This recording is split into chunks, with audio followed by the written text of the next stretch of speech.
Ma'am, I just checked, they still are having trouble. Okay. But, yeah, I don't get that.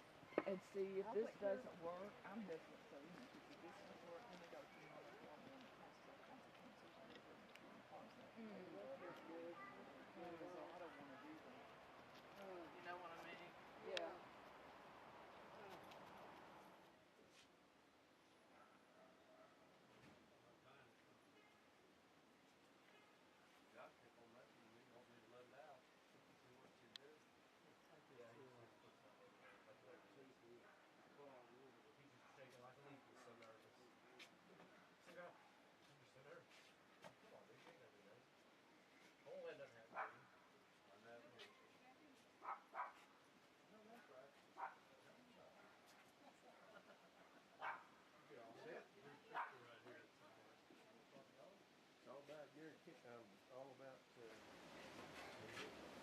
Sure, Robert, help yourself, my friend.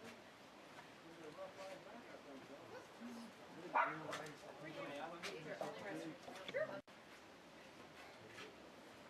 Robert, help yourself, my friend. There's a rough ride back, I think, so.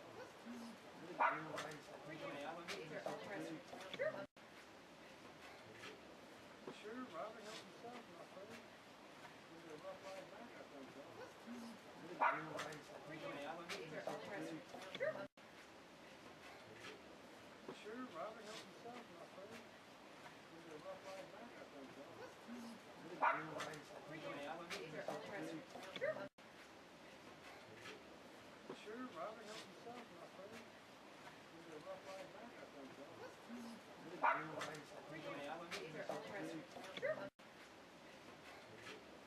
Sure, Robert, help yourself, my friend. There's a rough ride back, I think, so.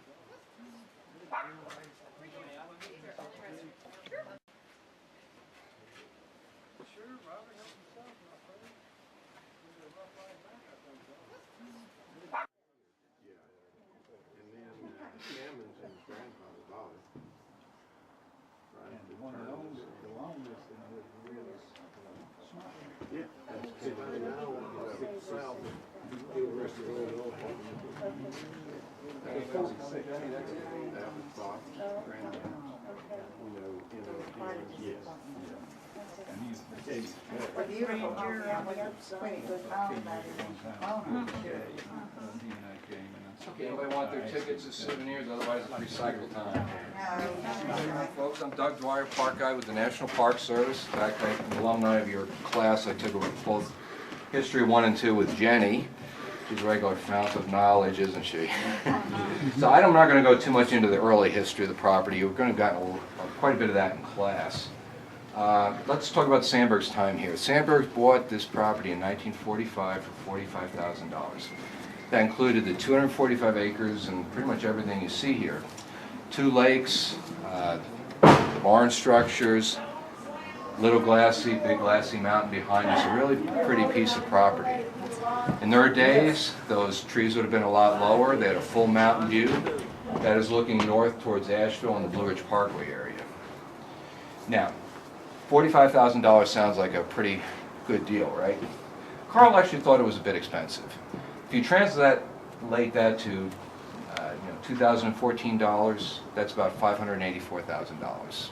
But Sandburg was a very successful poet by the end of World War II, and they sold a very nice lakefront home up in Michigan.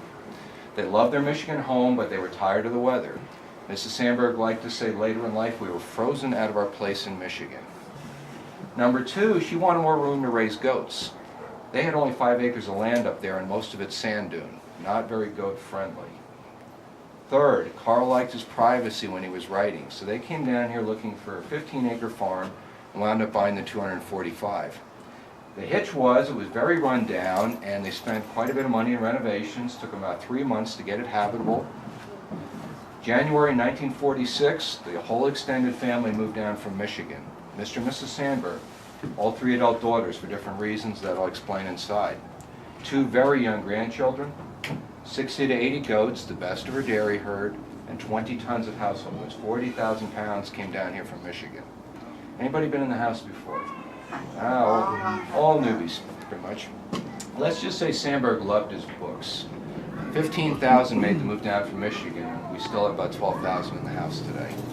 The difference is what he sold to the University of Illinois in 1955. They took most of his Lincoln materials back then, plus his personal papers.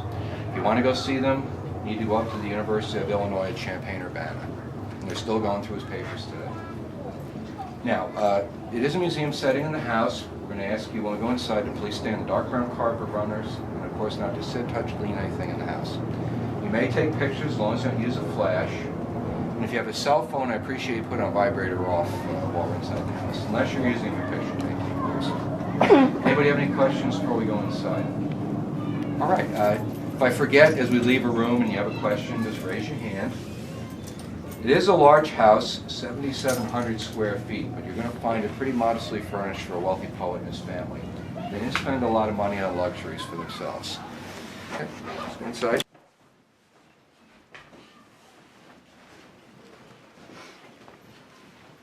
That door was used also, that's again, another study. Yes. Yeah, at different times, this was the office, and then it switched to the living room. Just want to close that, keep a little bit of heat in. Yeah, we just need to stay together as a group, folks. Yeah, I gotta be able to see everybody. Okay. I know it's difficult with a large group to see certain things, but as you leave the room, I don't mind if you jockey around a little bit, as long as you stay on the runners. The Sandburg family all loved music.